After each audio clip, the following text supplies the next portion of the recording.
Hola, bienvenidos y bienvenidas a esta nueva clase de Machine Learning con Python desde cero.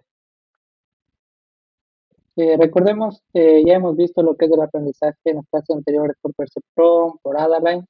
Habíamos visto también lo que era el descenso del gradiente. Pero ahora vamos a ver un tema muy importante, el cual es el aprendizaje automático a gran escala. Y pues esto es posible gracias al descenso del gradiente estocástico. Pues en este caso nosotros vamos a tener ciertos inconvenientes con el descenso del gradiente visto en la clase anterior, cuando estemos trabajando con volúmenes de información bastante elevados, por lo cual es importante que aprendamos este nuevo concepto, el cual nos va a facilitar, sobre todo, ahorrarnos del coste computacional. Pues bien, ¿no? Hasta el momento nosotros hemos aprendido a minimizar la función de coste, pues dando un paso en la dirección opuesta a un gradiente de coste calculado a partir del conjunto de entrenamiento completo, que es lo que habíamos visto en la clase anterior. Esta pues es una de las razones por la cual a veces este enfoque también se le conoce como descenso de gradiente en lotes, al gradiente que habíamos visto en la clase anterior. Pues para cuando tenemos en este caso ya millones de datos, los puntos al ejecutar en esto del censo radiante en lotes puede ser, como ya les manifiesto, computacionalmente bastante costoso, puesto que va a necesitar reevaluar todo el conjunto de datos de entrenamiento cada vez que se realice un paso hacia el mínimo global. Entonces, dependiendo de la cantidad de datos, puede requerir quizás cierto coste computacional, ciertos requisitos computacionales que quizás pueden hacer que nuestro algoritmo quede, no sea tan eficiente o no sea tan útil. Una muy conocida alternativa pues para solucionar esta problemática es el descenso del gradiente conocido como estocástico, que también en la literatura pues del Machine Learning se le suele conocer como el descenso del gradiente online o interactivo, en el cual nosotros podemos ver, pues miren, su fórmula matemática básicamente se resume a la variación de los pesos, va a ser igual al índice de aprendizaje que multiplicaría a la sumatoria, en este caso, pues de los, de los parámetros o características que tenemos que analizar por cada muestra, ¿ya? En este caso, aunque el descenso del gradiente estocástico se puede considerar como una aproximación al descenso del gradiente normal, en este caso, pues vamos a conseguir, a diferencia del anterior, una convergencia mucho más rápido debido a las actualizaciones del peso que son mucho más frecuentes. Eh, ¿Qué me sucede, no? En este nuevo algoritmo, pues cada gradiente se calcula en base a un único ejemplo de entrenamiento, por lo cual la superficie de error va a ser mucho más ruidosa que el descenso gradiente visto en la anterior clase. Este gradiente estocástico pues también va a tener la ventaja de que puede escapar de los mínimos locales con mucha mayor facilidad. En este caso pues también se va a trabajar o va a poder trabajarse con funciones de coste no lineales, es decir, ya no este nuevo descenso de gradiente estocástico ya no solo trabaja con funciones lineales como lo habíamos visto hasta la clase anterior, sino que también ya podemos trabajarlo con funciones no lineales. Para que los resultados pues vengan a ser satisfactorios, en este caso al emplear este algoritmo, es importante tener en cuenta que se deben presentar los datos de entrenamiento en orden aleatorio para que se mezclen los datos de entrenamiento y con esto pues se evite los ciclos, ¿no? En las implementaciones del descenso del gradiente estocástico, pues el rango de aprendizaje que habíamos mencionado fijado como n, por lo general se le sustituye por un rango de aprendizaje adaptativo que va disminuyendo con el tiempo. Y pues básicamente se emplea esta fórmula.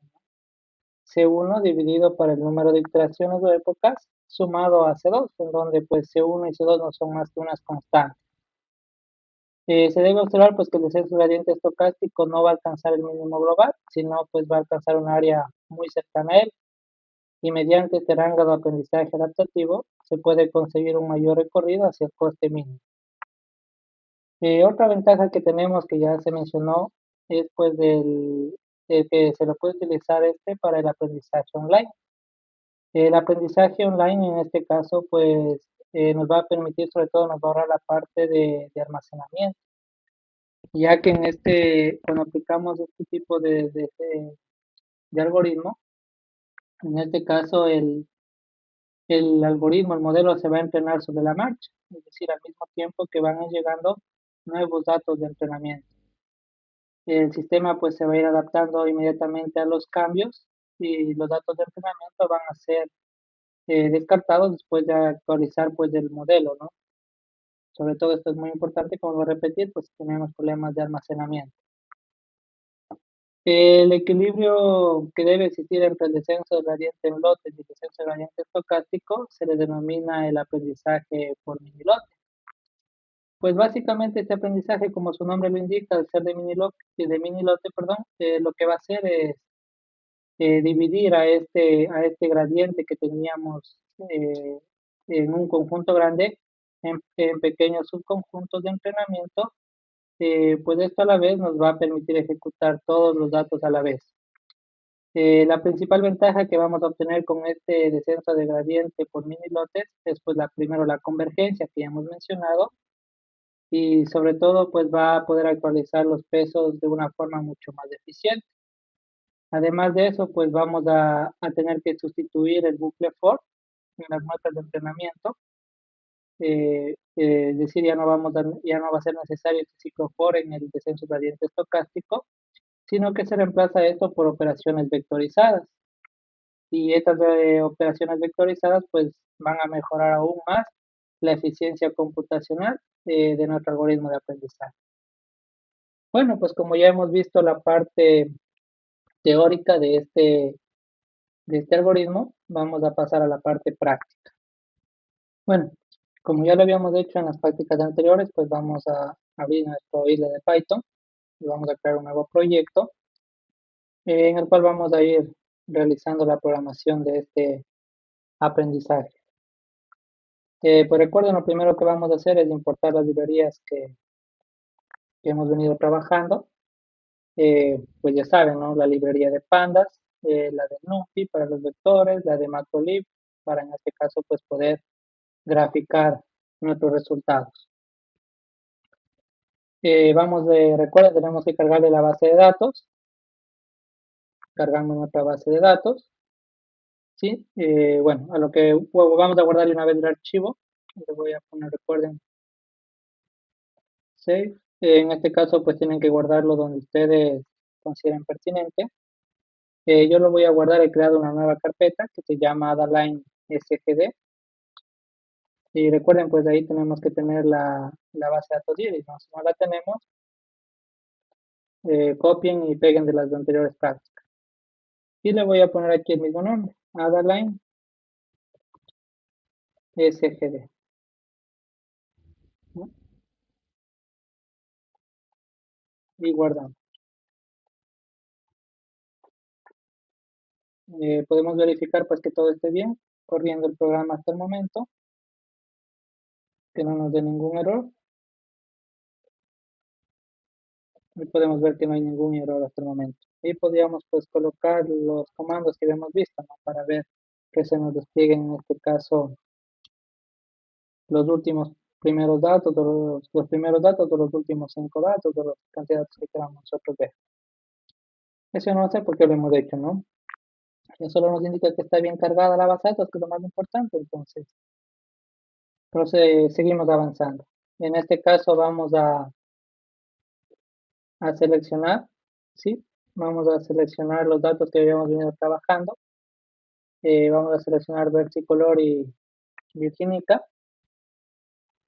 Eso quiere decir que tenemos que, recuerden, ¿no? Coger los datos desde la fila 50 hasta la fila 150, que sería hasta el último. De hecho, podría eliminar estos números, solo dejar los dos puntos. Las 4 columnas de información y los valores, ¿no? Que tenemos en las mismas. Y pues esto nosotros lo guardamos, ¿sí? Lo guardamos con esta etiqueta, ¿no? iris, versicolor. Recuerden que tenemos del rango de -1 a 1. Luego vamos a extraer la longitud del sépalo y el ancho del pétalo. Recuerden que eso lo hacíamos con la función iLook. Cogemos, ¿no?, de esta base de datos desde el 0 hasta el 100, porque son 100 datos los que tenemos. Cogemos la columna 0 y cogemos la columna 3, ¿ya? Y estos van a ser pues nuestros datos. Vamos a graficar estos datos. Recuerden que pues básicamente estamos hasta el momento viendo lo que son aprendizajes automáticos que para conjuntos de datos que sean separablemente lineables. Entonces recuerden, siempre es importante, ¿no?, cuando trabajemos con otros datos, pues que estemos completamente seguros y seguras pues de que tenemos en este caso un conjunto de datos que podemos separar linealmente, ¿no? Entonces en este caso recuerden, vamos solamente a graficar los datos. En este caso pues es la misma estructura que habíamos trabajado. Cogemos la primera parte, que vendría a ser desde la fila 0 hasta la 50 de la columna 0, y la segunda parte pues corresponderá con la columna 1, ¿no? Las mismas filas, pero con la columna 1, que serían las nuevas características. Le vamos a dar el color R, el marcador de la X, podemos cambiarlo si consideramos pertinente. Para que no se corte, no le voy a dar un Enter, y en este caso pues le damos Label. No sería setosa, ¿no? Le vamos a cambiar. Esto es versicolor. Versicolor, ¿ya? Hacemos lo mismo, pero ahora con la otra mitad de datos, desde la 50 hasta la 100. Recuerden que eso pues va a corresponder a lo que vendría a ser Virginica, ¿no? Cambiamos las etiquetas, ¿no? Están con esos nombres porque es lo que hemos venido trabajando en las clases anteriores. Ahora estamos cogiendo otro conjunto de datos. Virginica. Vamos a graficar lo que estamos haciendo, pues estamos cogiendo la longitud del sépalo y en este caso el ancho del pétalo. Pues y esto tenemos nosotros en centímetros, ¿no? Pues vamos a ejecutar para ver que todo esté hasta el momento en completo orden. Listo, al ejecutar el código, pues miren, podemos ver, ¿no?, que si son separables linealmente.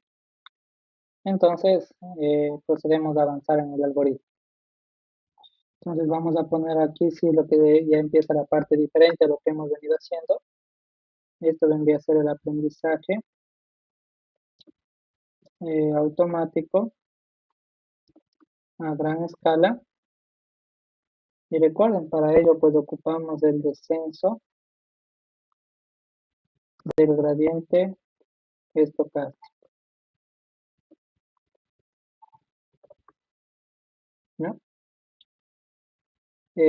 La clase, pues básicamente la clase va a ser la misma que habíamos venido trabajando, con este breve cambio, ¿no?, que le vamos a llamar SGD, que quiere decir, son solamente abreviaturas, ¿no?, del aprendizaje a gran escala. Y creamos el objeto. Recuerden aquí pues vamos a indicar los parámetros que nosotros vamos a tener para esta función. Vienen a ser exactamente similares a los que hemos trabajado. Tenemos el eta, recuerden que este es un dato flotante, en el cual pues representa el rango de aprendizaje, y recuerden que tiene que estar comprendido entre 0.0 y 1.0. Vamos a tener el NITER, que en este caso pues es un dato entero y viene a ser el número de épocas, ¿no? Y aquí aparece el nuevo dato, miren. Aquí vamos a tener un shuffle, ¿sí?, que viene a ser de tipo booleano. Este shuffle pues por defecto nosotros lo vamos a marcar en verdadero, y lo que va a hacer es pues se dice que básicamente lo que hace es barajar los datos de entrenamiento de cada época, ¿no?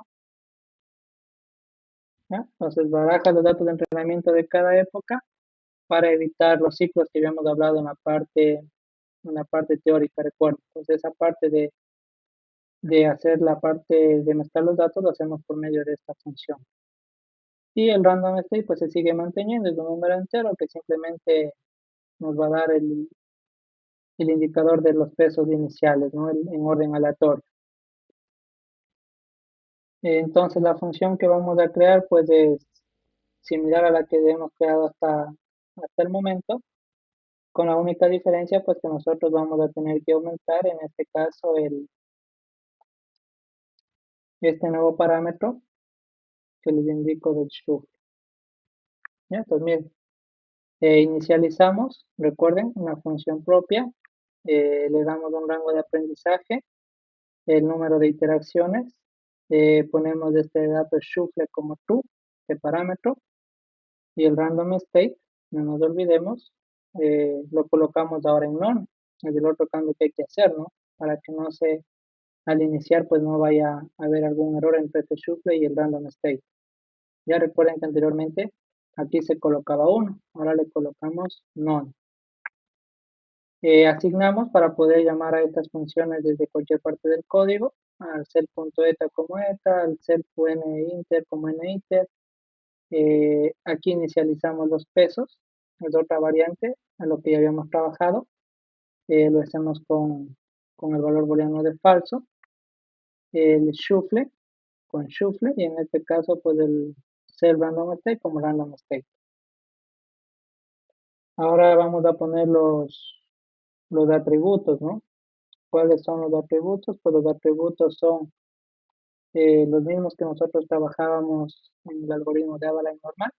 En este caso vamos a tener un vector de pesos, el cual es un array de una dimensión y pues va a almacenar los pesos después del entrenamiento. Y también tenemos la función de costo, que recuerden es una lista, pues en este caso es la función del coste de la suma cuadrada de los productos, ¿no? ¿Ya? Y en este caso pues es de toda la suma de los cuadrados de los productos promediado sobre todas las notas de entrenamiento en cada época. Como ustedes vieron, la parte del modelo matemático, ¿no? Que básicamente lo que aquí entrenamos son las funciones de costo. Esta parte sí es totalmente nueva, la vamos a tipear. Eh, vamos a hacer el ajuste de los datos de entrenamiento. El ajuste para los datos de entrenamiento.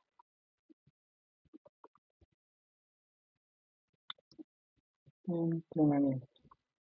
Ya recuerden la parte del código anterior, pues para ganar tiempo pueden ir copiando y pegando. En este caso solo añadir estos pequeños cambios, ¿no? Que básicamente solamente de aquí, el shuffle, aquí el random, y en este caso añadir estas dos partes de aquí. Nada más. Y en este nuevo algoritmo ahora sí necesitamos algo diferente. Para ajustar estos datos de entrenamiento, pues vamos a tener los siguientes parámetros. En este caso vamos a ponerle aquí, ¿no? Parámetros que vamos a tener en esta función. Vamos a tener un X, que esto va a ser de tipo array, ¿no? Y que va a tener una forma que va a ser igual al número de muestras seguido del número de características.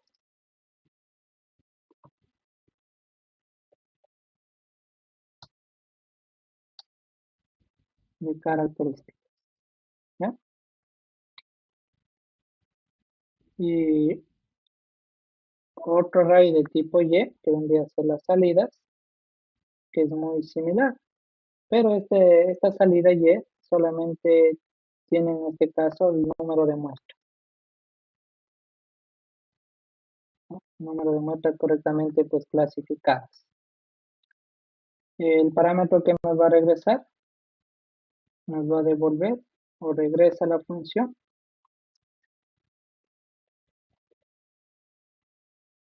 Nos va a regresar como parámetro esta función pues del objeto, ¿no? El self object, ¿no? Entonces, vamos a definir la parte del entrenamiento,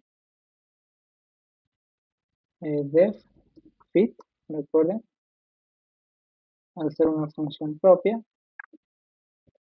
x, y, set, punto, vamos a inicializar los pesos, miren, esto ya cambia,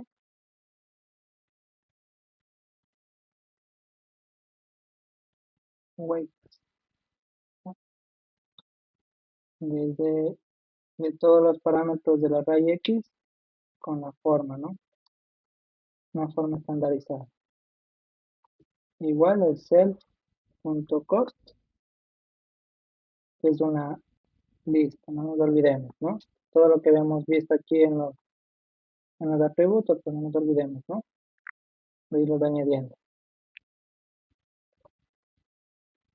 El ciclo for, en este caso para los pesos, en el rango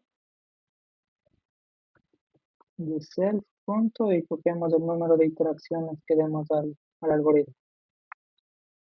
Y aquí añadimos ahora otro if, en el cual evaluamos si el shuffle que habíamos dicho está en true. Shuffle es verdadero, ¿no? Es decir, está la bandera en true, entonces lo que hacemos es asignamos a x y a y self.shuffle, mezclamos esos datos, ¿no? Y recuerden que esa era la principal variante de este algoritmo. Nada más. El costo almacenamos en la lista, el costo también se lo hace de una manera un poco diferente. Utilizamos el mismo for que habíamos visto para cada muestra.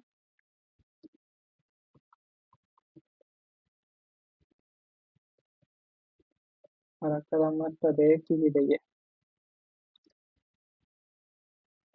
¿Qué es lo que hacemos dentro de ese for? Pues sumamos esos costos.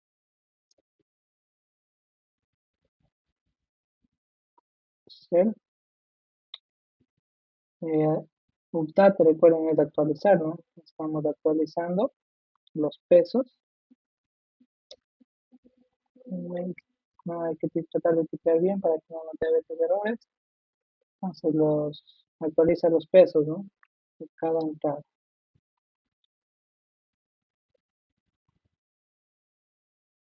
Tenemos el costo, es igual a la sumatoria,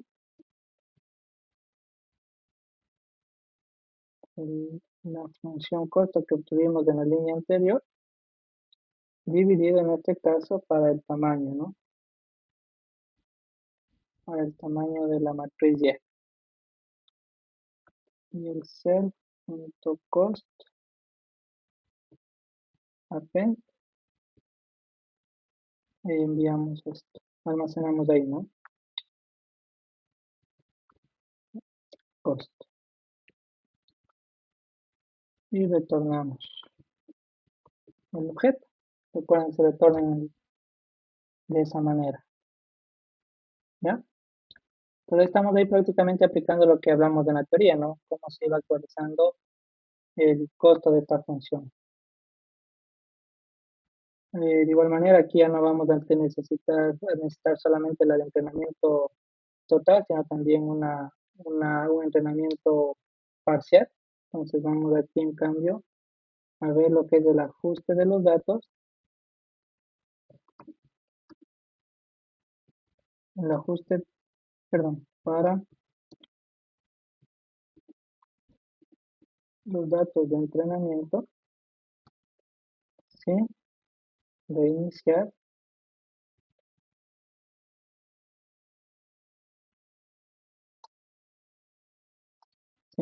los pesos, ¿no? ¿Ya? Vamos a crear entonces esta función que se vamos a llamar la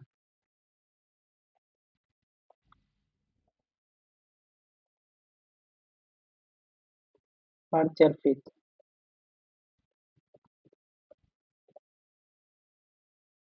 Igual, ¿qué es lo que va a hacer? Va a coger los parámetros de la matriz X, de la matriz y lo único que hacemos es evaluar si es que el peso no ha sido inicializado. Sí,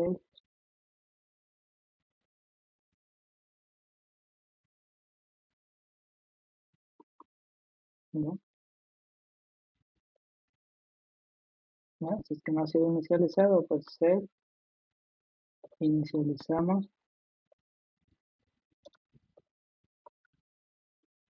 los pesos. Recuerden, esto es en la matriz X, ¿no? Con la dimensión de 1. De igual manera, vamos a hacer un análisis con esta función.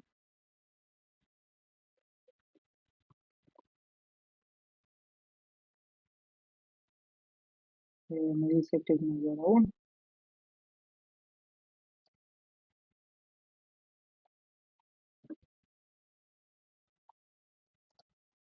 Entonces, vamos a tener un ciclo for en el cual para cada entrada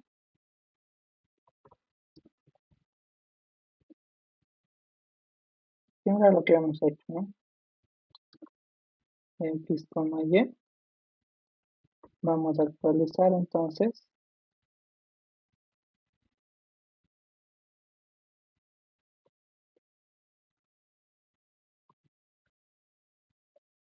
Entonces, miren, esta función, ¿no? Por eso se dice que es mucho más eficiente. En este caso, pues ya no, como hablamos en la teoría, no va a ser necesario estar actualizando constantemente de forma innecesaria, sino que pues aquí ya lo hace, ¿no? Si es que ve que el peso pues se mantuvo, evite estar haciendo cálculo innecesario. Y si no fuera el mismo, pues ahí sí, entra a calcular.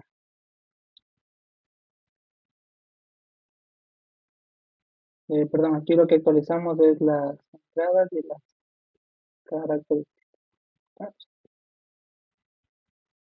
Caso contrario, lo que nosotros hacemos es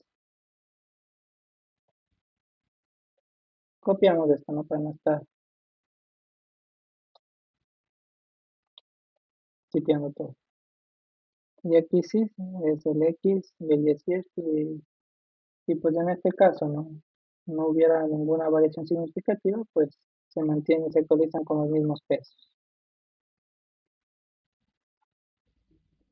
Y retornamos el valor. Recuerden que también nosotros hablábamos de la parte de mezclar los datos, ¿no? Vamos a ver la función para mezclar los datos de entrenamiento. La famosa función shuffle, ¿no? De shuffle.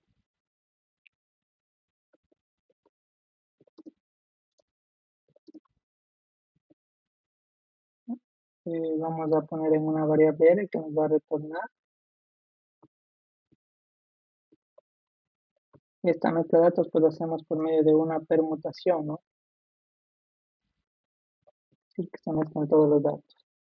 La permutación pues va a depender del tamaño del array y vamos a retornar, en este caso, dos vectores.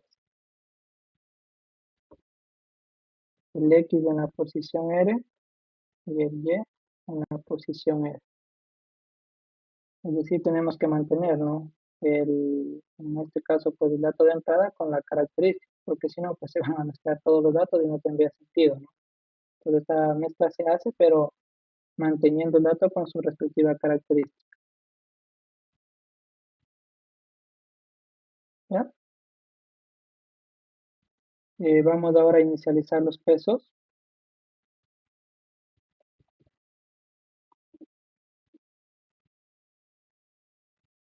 con números aleatorios.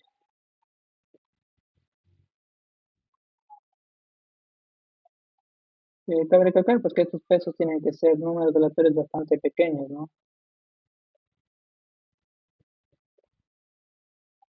Inicializamos los pesos.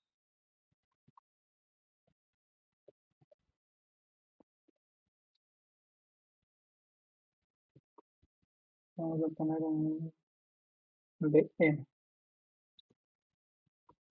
Entonces llamamos a la función y esto va a ser igual al numpy.random. Esta es la función que trabajamos exactamente la misma, no están acá. Random state, ¿se recuerdan?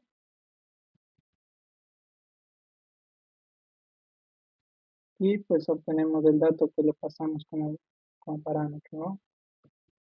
Random state.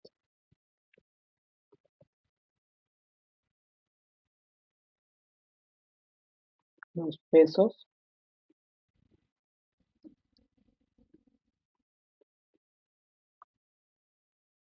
Vamos a normalizar desde el 0.0 con una escala, una variación de 0.01 y un tamaño, el tamaño desde 1 más n.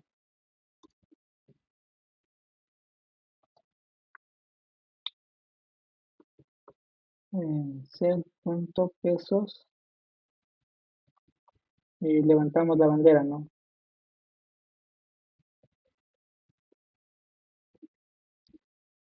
Recuerden que todo esto es importante porque esta bandera que tenemos aquí, pues la que estamos devaluando luego acá, ¿no? Si los pesos fueron actualizados o no. Entonces tenemos que, cada vez que hay esta variación, pues la bandera se va a levantar. La bandera tiene que levantarse, no nos olvidemos, ¿no?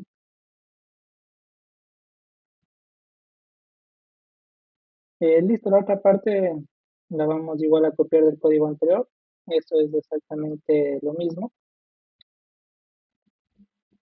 ¿ya? Aplicamos en este caso la regla de aprendizaje de Adam, ¿no? Para actualizar los pesos. Pues recuerden, ¿no?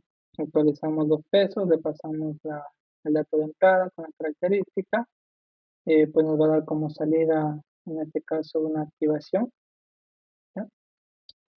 El error, calculamos el error, el, el peso 1, como vamos a ir calculando, que va a ser, recuerden, por el producto lineal del error, el peso inicial o sesgo que le llamábamos, que recuerden, toma el peso, un valor inicial de 1, y pues tenemos el coste, ¿no? Que es el error elevado al cuadrado dividido para 2. La suma que derivamos aquí, recuerden aquí está, ¿no? El coste de la suma de los cuadrados promediado sobre las notas de entrenamiento de cada. Y vamos a retornar en este caso el costo. Vamos igual a copiar en este caso la entrada neta. Calculamos la entrada neta. Se mantiene el net input. ¿Sí? Seguimos haciendo la multiplicación escalar. Y en este caso pues sumamos el sesgo. Vamos a calcular la activación lineal. Recuerden que hablábamos de un Adalen, pues este algoritmo tenía una activación lineal y no de rampa como lo tenía el perceptor. Y vamos pues en este caso ya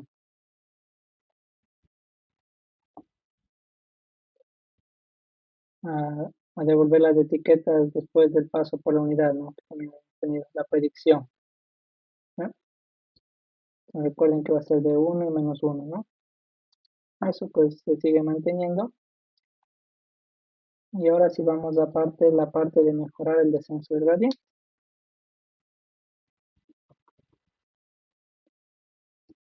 La parte de la mejora del descenso del gradiente.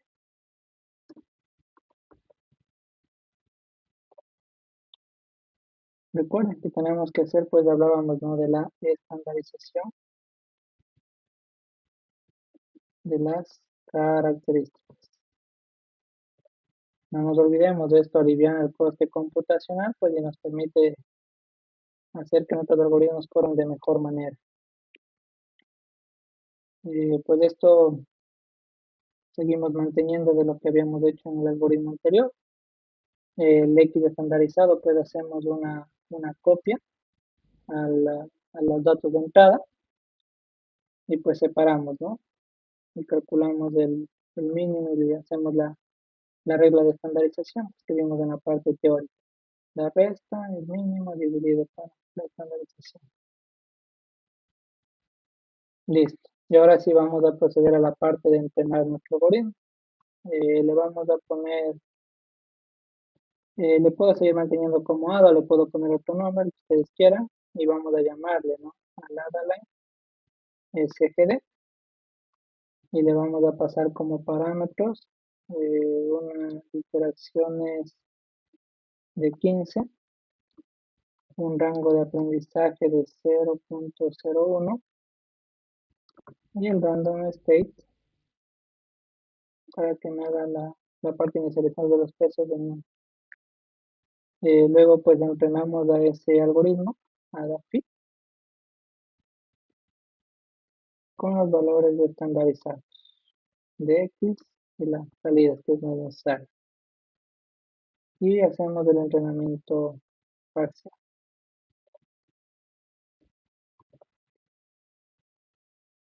De igual manera, le vamos a pasar como parámetros el dato X estandarizado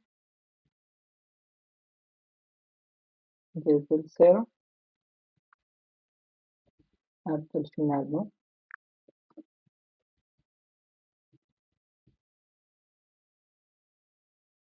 Listo. Vamos a copiar toda la parte que teníamos trabajada de la parte de visualización de datos. No vamos a demorarnos ahí, perdiendo el tiempo copiando esto, ya lo habíamos hecho. Simplemente ya les indicaré qué es lo que vamos a cambiar.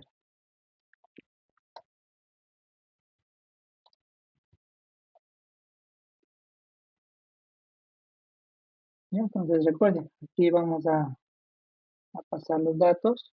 Vamos a requerir un X de las entradas, las salidas, el tipo de clasificador y una resolución inicial. Las marcas, bueno, está viendo que la X da problemas. Si queremos podemos cambiarle para que no nos dé ningún inconveniente. Recuerden, creamos la matriz de colores. Eh, bueno, aquí hacemos la parte de la clasificación, la representación de estas muestras. Recuerden que con esta función es la que nosotros mandamos a graficar. En el title le cambiamos, pues pongámosle Adaline descenso de gradiente estocástico. ¿Ya? Le he aumentado eso, le he cambiado. Tenemos lo que viene a ser la longitud de los sépalos estandarizados y tenemos la longitud también de los pétalos, pero ahora estandarizada. Recuerden, esto va a ser en la parte superior izquierda, ¿no? Recuerden que también ocupábamos el type value, el cual pues lo que va a hacer básicamente, ¿no? Mantenernos un espacio adecuado o correcto entre las diferentes subtramas. ¿Sí? Vamos a ver. Entonces como que nos da una visualización mucho mejor, ¿no? Y luego pues vamos a graficar en este caso los costos para saber las épocas y el costo promedio, tal y como lo hemos hecho en las prácticas anteriores. Pues bien, ahora vamos a correr nuestro algoritmo. Vamos a revisar que tal vez no haya ningún error, que todo esté bien. Bueno, aquí me dice, bueno, como podemos ver aquí, no alcanzo a ver que me da el error porque no está ahí, dice que no ha sido declarada. Miren, está mal escrito, ¿no? En la línea 67, entonces voy a desplazarme. Aquí debe ser. Es inicialice. Es inicial, me faltó la, ¿ya? ¿Sí? Vamos a ver si es que ya se nos fueron todos los errores. Aquí igual me está indicando, ¿no? Que el norm no es norm, hay un error, es normal, ¿no? Normal, state, random state. Unos como son errores de tipeo, pues hay que los depurando siempre.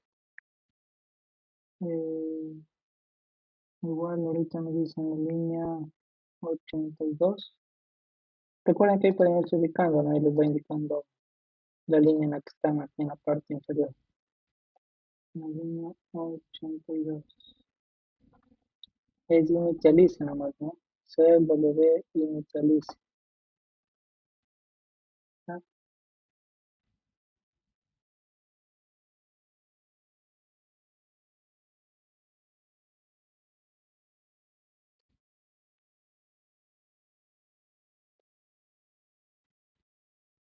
Y bueno, me está diciendo que no está bien definida. Vamos a revisarle cómo lo declaramos en la otra parte.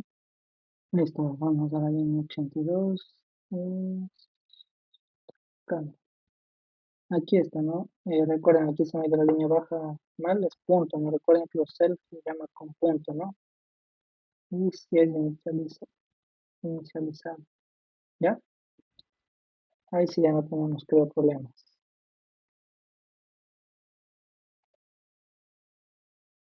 Pues como pueden ver, ya tenemos la primera gráfica, aquí hemos visto que eran separables linealmente. Ahora tenemos pues la siguiente gráfica, miren, la de line del descenso por gradiente estocástico y pues la longitud de los pétalos no estandarizados. Y podemos ver pues que no, estas serían las áreas de decisión y pues podemos ver que el algoritmo ya clasifica estos dos tipos de rosas, ¿no? De una mejor manera. Pues miren, ya tenemos un nuevo algoritmo con el cual nosotros pues podemos en este caso hacer esta clasificación lineal. Recuerden, ¿no? Que pues cuando ya nosotros estemos haciendo, como ya vamos a continuar viendo otros tipos de algoritmos y también ya mencionaremos adelante nuevamente esta parte, pues la parte de hacer el machine learning no es básicamente solamente seleccionar un algoritmo estandarizado y con ese querer hacer todo el tipo de aprendizaje. Tenemos que pues en los diferentes algoritmos ir corriendo nuestros datos y ver cuál de estos presenta para nuestro conjunto de datos disponible pues una mejor respuesta, un mejor rendimiento. No, no podemos generalizar y decir este algoritmo va a servir siempre, ¿no? Eso no es posible.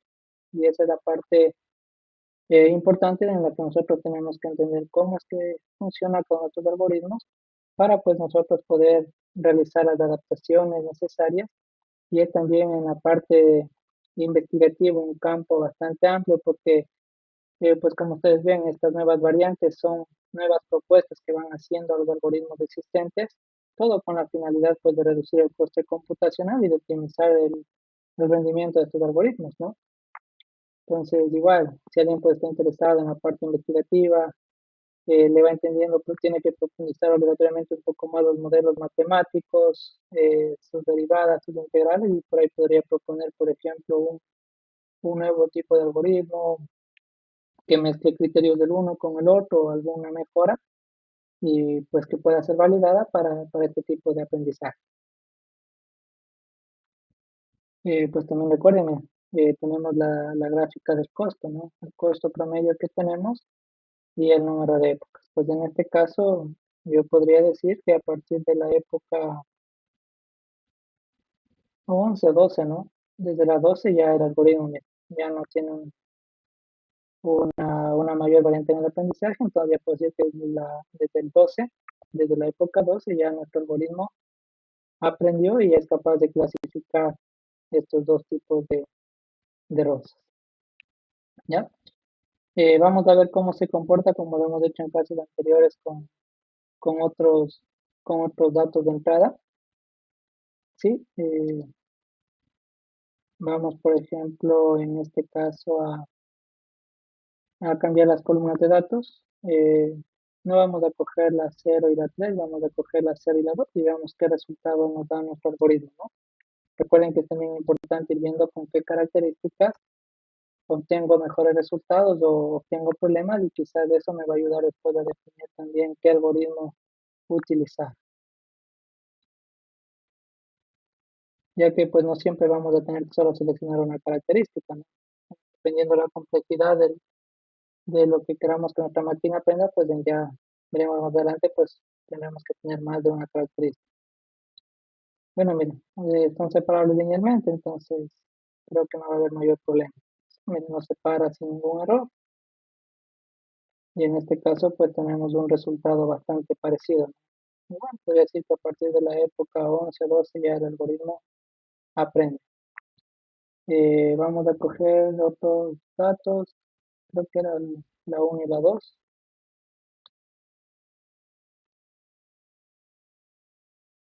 También son separables linealmente, entonces no va a haber mayor inconveniente.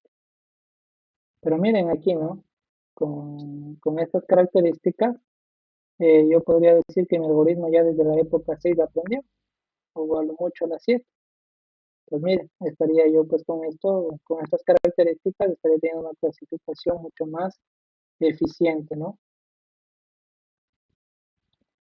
Y finalmente pues cojamos las características 0 y 1, no nos hacen falta,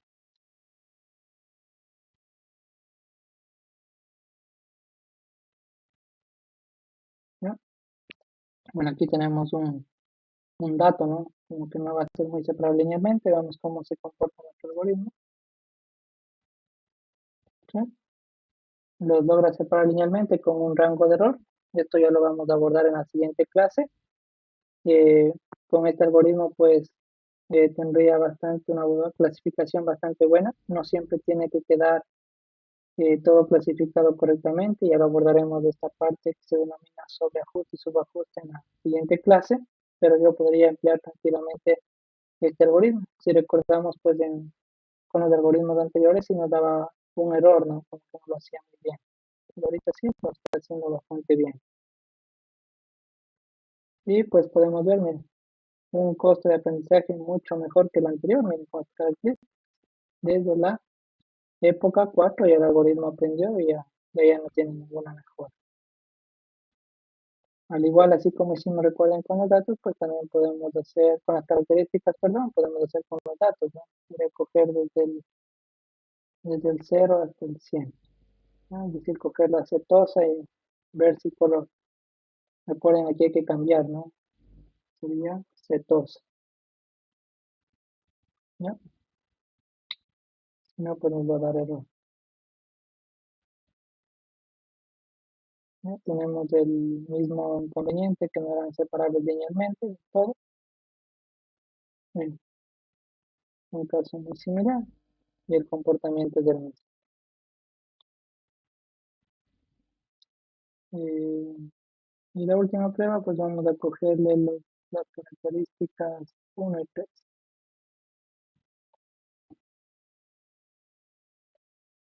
Ahora,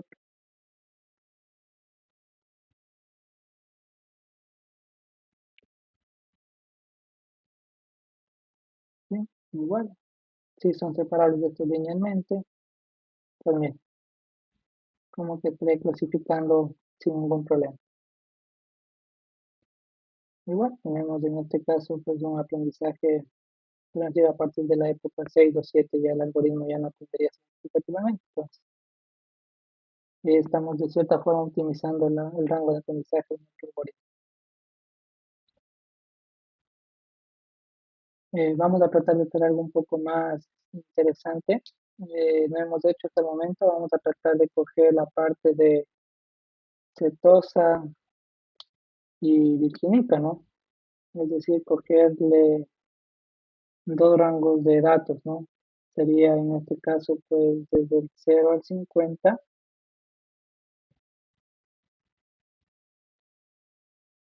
Vamos a ver si no nos da error. Desde el 0 al 50.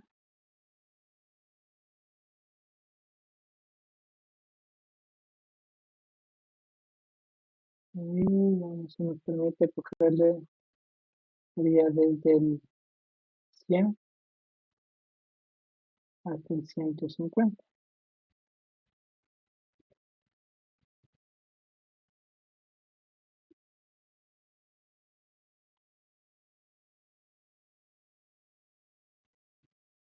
Listo. Bueno, va a dar un pequeño error ahí por la sintaxis. Sí, vamos a trabajar para la parte final. Vamos a dejarle como estaba en este caso de 0 a 100.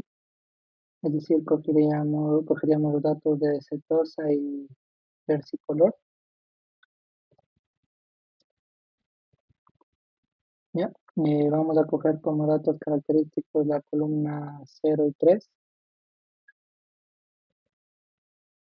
Y vamos a hacer como unas capturas de imagen para hacer una comparativa. Y en este caso, pues, ver, ¿no?, las diferencias entre los algoritmos que hemos desarrollado hasta el momento para que podamos, pues, quizás entender de mejor manera cómo vamos mejorando con cada algoritmo, pues, nuestro aprendizaje automático.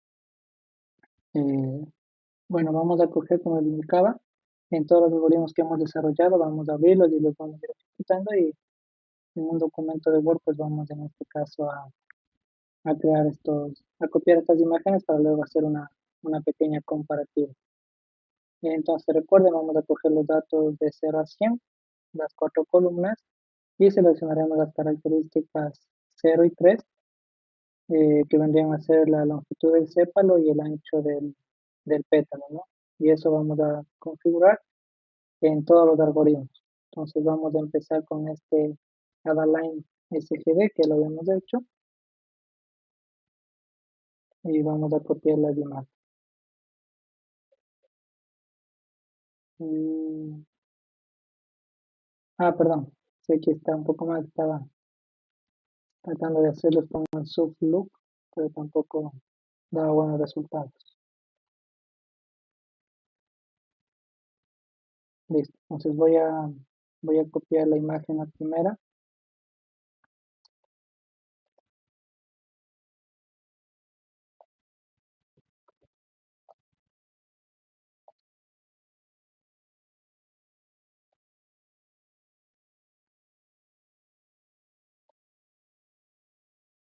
Bueno, esta sería con el SFD.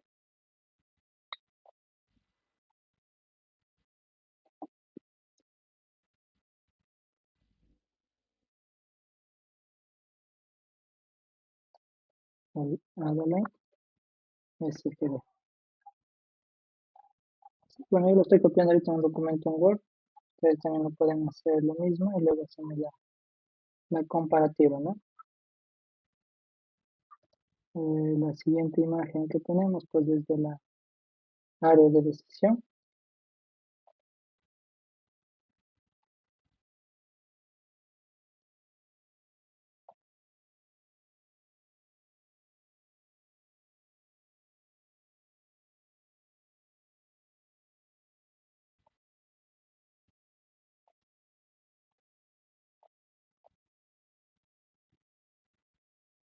Y finalmente, pues el del costo, ¿no? Las que tenemos de costo.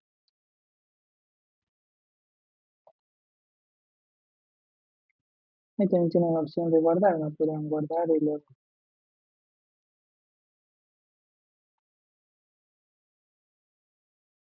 exportar.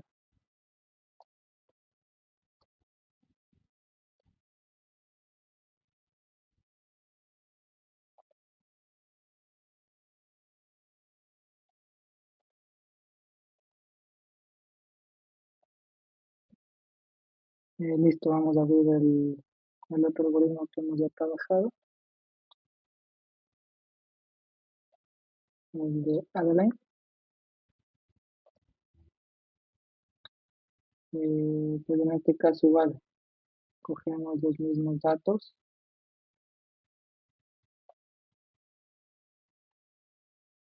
En este caso sería de 0 a 100 y cogíamos los datos 0 y 3.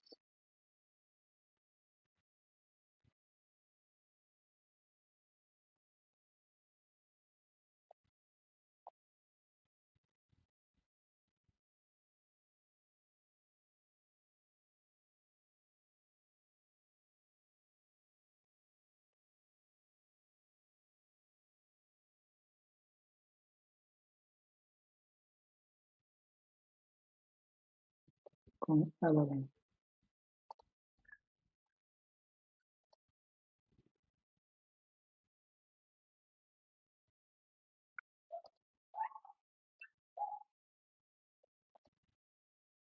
Pues bueno, vamos a ver qué gráficas van a ver gráficas que son pues exactamente casi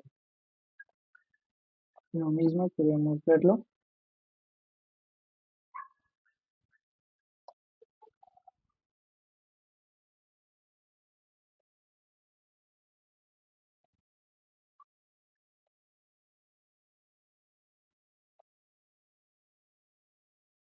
Bueno, ahí teníamos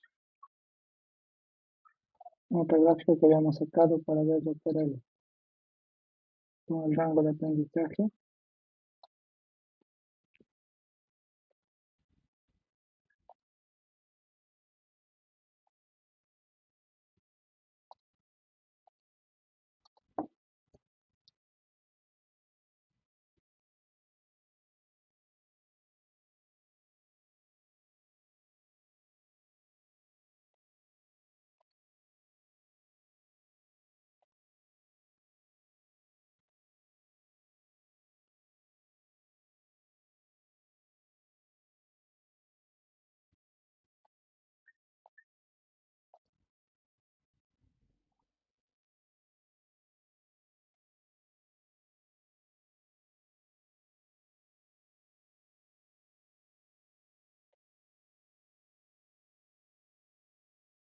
Y finalmente vamos a abrir el perceptrón.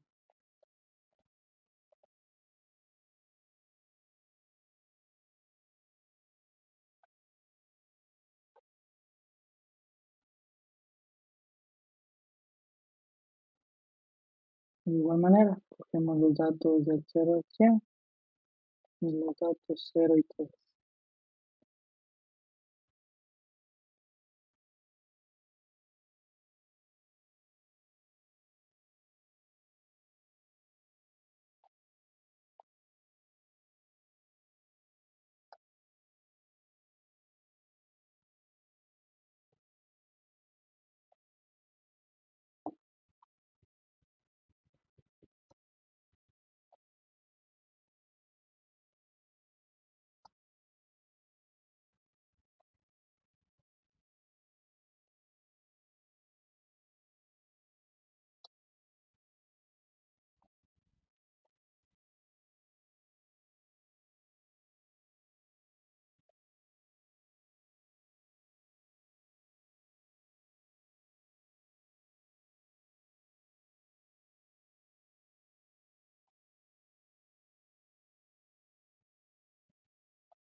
Listo.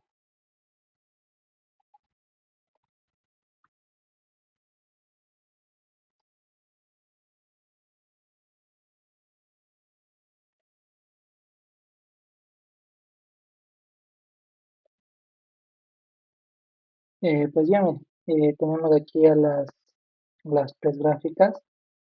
Pues básicamente, ¿no? Como es lógico, miren, tanto en Adaline, SFD, en Adaline, Perceptron, pues en este caso, bueno, hasta aquí es solamente el cambio de figuras, pero la distribución de elementos, pues lo de las características de las rosas que hemos seleccionado, pues, tienen que ser exactamente las mismas, pues no puede cambiar, es algo lógico, ¿no? En las regiones de decisión, miren, aquí sí ya podemos ver, bueno, sin tomar en cuenta el color, podemos ver pues que sí hay una pequeña variación, ¿no?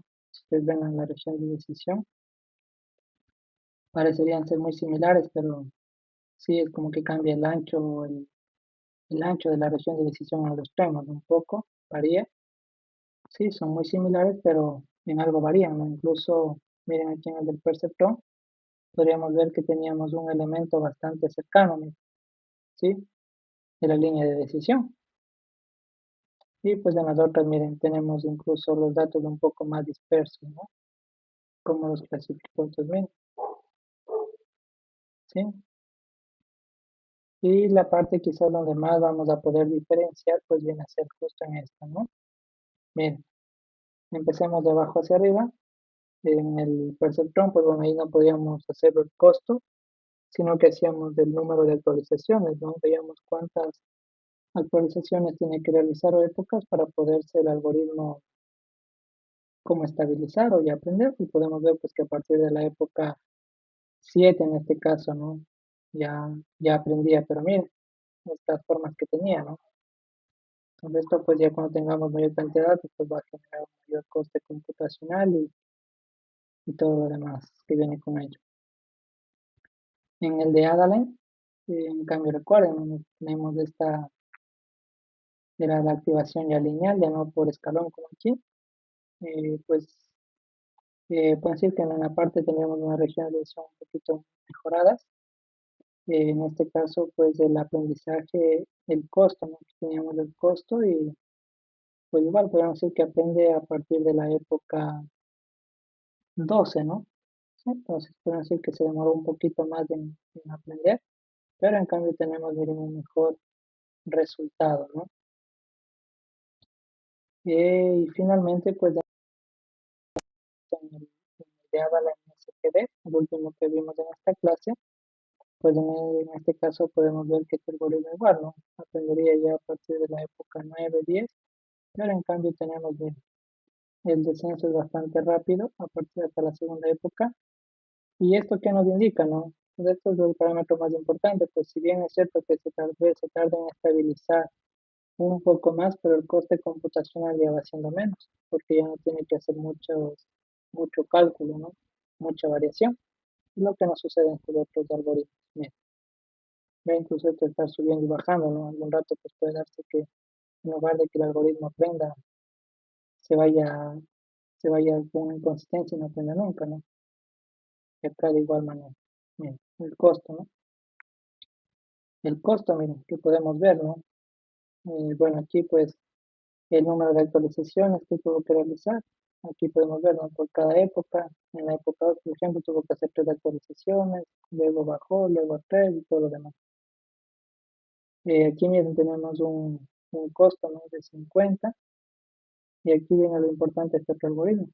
Miren, con el descenso gradiente estocástico, el costo promedio, recuerden que era la suma, ¿no? Del promedio de los valores cuadráticos.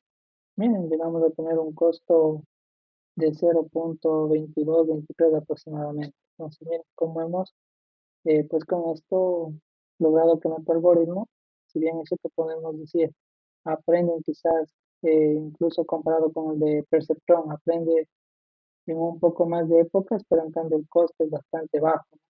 Comparado con los otros dos algoritmos.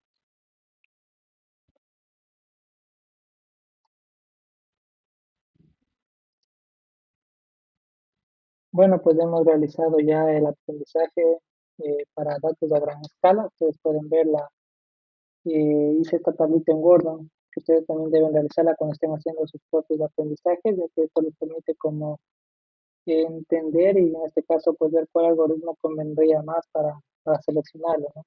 Como en este caso pues tenemos que ver, bueno, entre las características quizás más cruciales y ver en esa característica más crucial, por ejemplo, cuál fue así su coste, cuál fue su rango de aprendizaje, cuántas épocas tardó en aprender y en base a eso pues decidir cuál es el algoritmo que más me convendría para ese aprendizaje en específico.